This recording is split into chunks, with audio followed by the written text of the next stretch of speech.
All right, so today and in this video, we're going to be working through the shoulder joint. So the shoulder joint is going to encompass a few regions actually. So obviously the ball and socket of the actual shoulder, which we call the glenohumeral joint. The shoulder joint is also made up primarily of the scapula, which is like the socket portion of the joint. The scapula, you can think of as your shoulder blade. It really moves freely along our rib cage and is going to help dictate where our arm goes in space. So you have to think, we're not just using this joint to move up and down. It's a very dynamic joint where we're using that shoulder blade to help position ourselves. So a lot of shoulder mobility and shoulder health is predicated on how well the actual shoulder blade moves. Now we also have some other joints that play into it. The neck plays largely into the shoulder. We covered that in the spine section.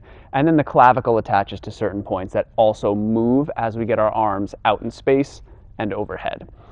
So without further ado, let's kind of get into the first few exercises that we have. So with this, you can do this in a few different positions. I'm just going to do it in a kneeling or tall kneeling position. And this is called a shoulder car. And the car, basically, you don't have to worry about what the acronym is. It's essentially taking the shoulder through a full range of motion. So I'm going to be in this tall kneeling position.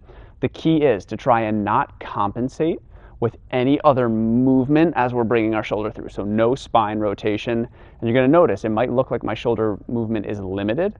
However, based on what I'm doing here, it's going to be a little bit limited only because we get accessory motion from other joints. So let's get started. What we're going to do, take our right arm, we're going to punch out in front of us, go up with our thumb facing backward, and now rotate our palm when we get to the top, back behind us, move in that full circle, and come on back. So thumb is up now. I'll go into this kind of diagonal so you can see. We're going to go backwards now. So bring our arm back. Once we reach the limit of how far our arm can go back, rotate the palm out, up, and around. We're going to go 3 more full circles. There should be certain areas of this that are really tough, and again, just trying not to compensate as much as we can. I'll show you what a compensated circle looks like. Here, and notice how I'm opening my rib cage to the side so I clear space. You don't want to do that for these first ones. We're just focusing on the shoulder and scapular joint. Last one. Okay, let's move on to the next one. And again, you can do this standing. You can even do this half kneeling. What I would recommend if you do it half kneeling, get the opposite knee up in front. Focus on squeezing. Return back. Full circle. I always tell people with mobility, you get out of it what you put into it. You could easily just go through the motion of just twisting and doing this, but if you really focus on squeezing every muscle in your arm, pushing the range of motion, it should almost be as fatiguing as if you were doing a workout. And that's how you're going to get the most change and see the most benefit out of this. So I've had a few left shoulder injuries from falls in football and whatnot. So I do get a little bit of clicking clunkiness in this, but for the most part, not a ton of pain. And those are sort of things, those clicks and pops that you can try and push through as long as it doesn't feel like the joint is locking or it feels unstable. Good.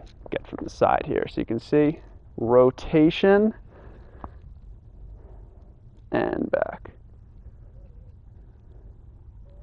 One more here.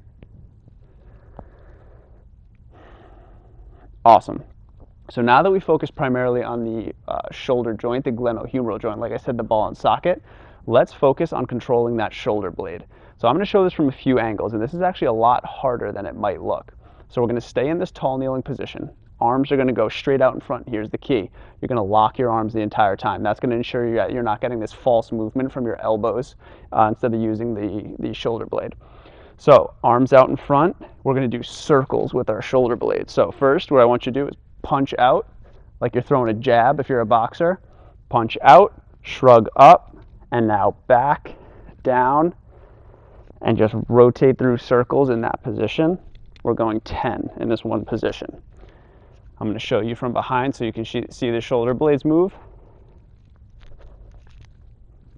Good, controlled circles. Try to eliminate, again, any movement from the spine, right? So it's all going to come from the shoulder blades. And it should be a little bit fatiguing, and that's all right.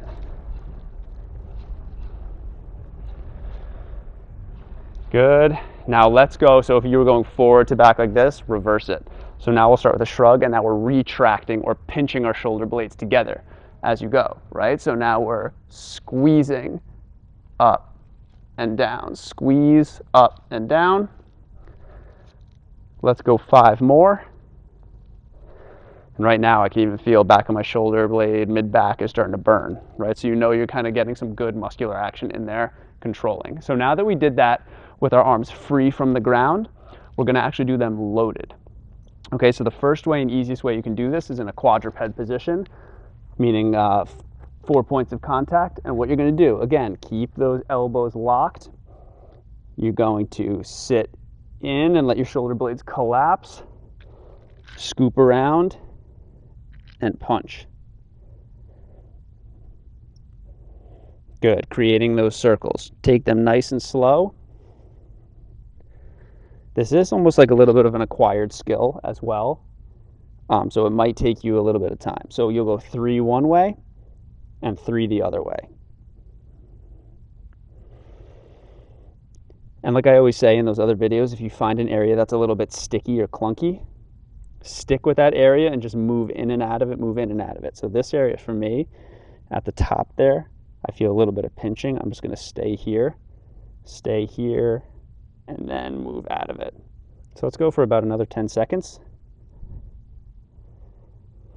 Now, if you're feeling good with this, the last and final step would be almost into a push-up position.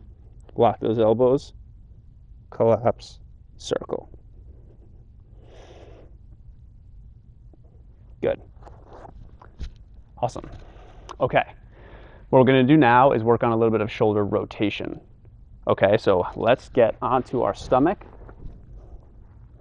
You're going to get into this position. Remember with the spine, we worked on a chin tuck. So you're going to do a little bit of that as well. Just get that chin off the ground as if you're pushing it back, like someone's pulling you up from the scruff of your neck there. Arms out in a T position, like you're flying. You're going to lift to the ceiling, backs of your hands to the ceiling. Rotate your thumbs down so the palms go up to the ceiling. Rotate them back. Try to get your palms facing the ceiling up. So thumbs down, thumbs up. As much as you can, keeping your arms locked, pinching your shoulder blades so your arms are lifted to the ceiling as much as you can. You're going to start to see here, this is going to start to be a tough exercise. Good, rest. We're going to take a few seconds. We're going to come right back to that before we move on. So, what you're doing here, right, is that ball and socket joint, you can think of it as rotating through that position.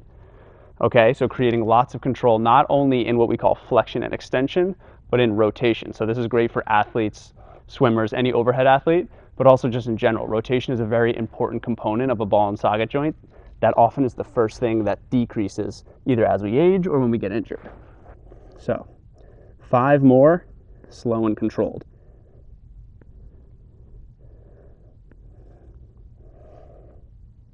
Perfect. So we're going to stay on our stomach here. The next one we're going to do is, if I have any football fans here, touchdown position, almost like a W. You're going to do that on the ground. We're going to lift and press and come back, forcing your hands to the ceiling as high as you can the entire time. So I don't want you just scraping along the ground. You're going to get up, pinch those shoulder blades, and press out. We're going to go 8 reps.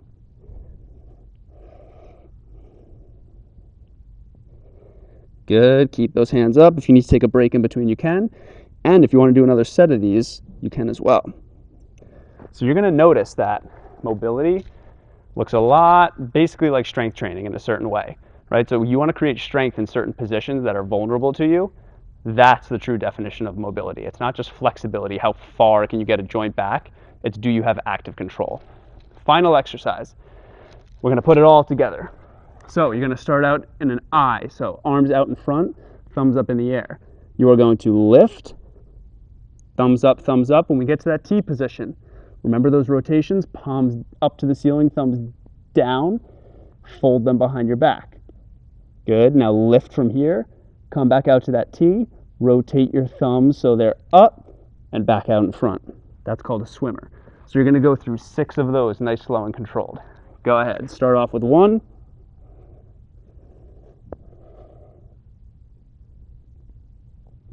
Awesome. And keep it going. So when we're going through this, we really want to focus on your neck rotation. So keep going through those. Sorry, not neck rotation. You want to tuck that chin so that your neck is in a good position. If you're starting to feel pain on the front of your shoulder, likely it's because you are not squeezing your shoulder blades together. So what you can do, instead of going straight arms, bend your elbows, bring them closer. That'll decrease the angle and decrease the stress on your shoulder. And then focus on pinching those shoulders together like Superman, right? Pinch those shoulders together like you have a pencil in between them. Good, and finish up. Take 3 more seconds to go through. Awesome. So that concludes a little bit of the shoulder section, a few exercises that are both tough and challenging, things that help with control and range of motion going through. So I deal with a lot of overhead athletes as well, and these are some of the things that I see are deficient, and then some of the exercises that really help that can be done pretty much anywhere, at home especially. So I hope you enjoyed it, and we'll see you on the next video.